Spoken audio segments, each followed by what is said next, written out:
Hey everybody, it's Jacqueline Kramaski with the Herd Book Ag Media, here to bring you your Moving Iron Ag News update for this week in July. One of President Biden's latest executive orders, that is, the executive order on promoting competition in the American economy, has some implications for us here in agriculture. One big change that could potentially come with these new rules would be under the Packers and Stockyards Act, which if it goes into effect, would help farmers bring and win claims. It would also stop some processors from underpaying their producers, and then also adopt some anti-retaliation protections, specifically for producers who would speak out against unfavorable practices.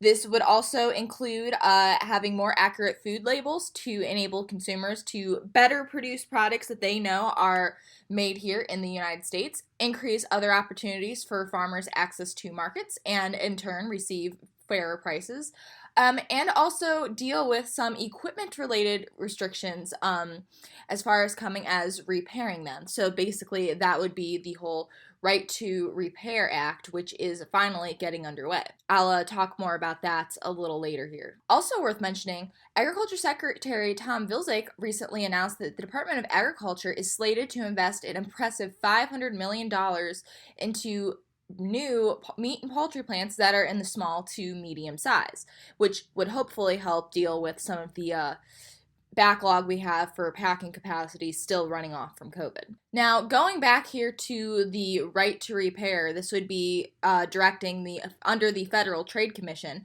If implemented, it would provide farmers to have significantly more options when it comes to repairing equipment that they own and operate. As you can imagine, this is largely targeting some of the mainstream tractor and equipment manufacturers such as John Deere and Case IH, and this discussion has been going on for a while, both here in the agriculture community as well as on Capitol Hill, as far as who has the right to repair, if it is even ethical for companies to greatly restrict repair and maintenance options only through certified dealers, etc. Most of you guys, I'm sure, are well aware about that.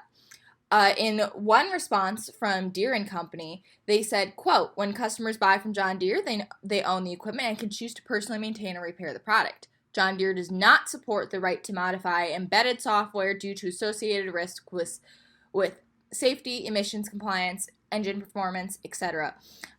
Was one of their statements. Now, do note that the details for this ruling still need to be determined by the FTC, but this is the most significant movement in the way of right to repair discussions that we have seen in a long time. Here in 2021, we are seeing a record high volume of and the value in sales of red meat regarding exports, especially during the month of May, which they say is a positive sign for the global recovery from COVID-19. Recently, the Department of Agriculture, through the U.S. Meat Export Federation, said last week that the values of U.S. beef and pork exports far surpassed previous records throughout the whole month of May. And also worth noting, the sheer volume of beef exports and pork values as well, could both be the third highest in history that we've seen. Moving on to international news, I would of course be remiss if I did not mention Cuba.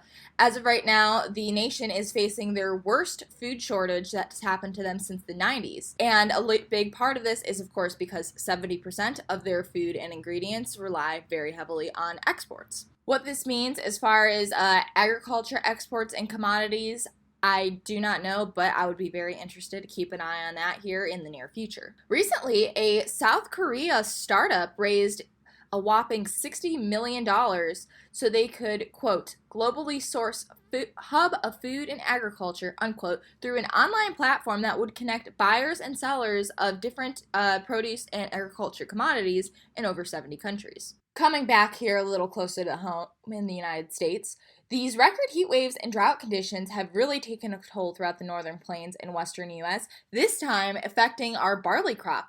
About up to 80% of the grain, and much of which is used by brewers specifically, has been notably impacted.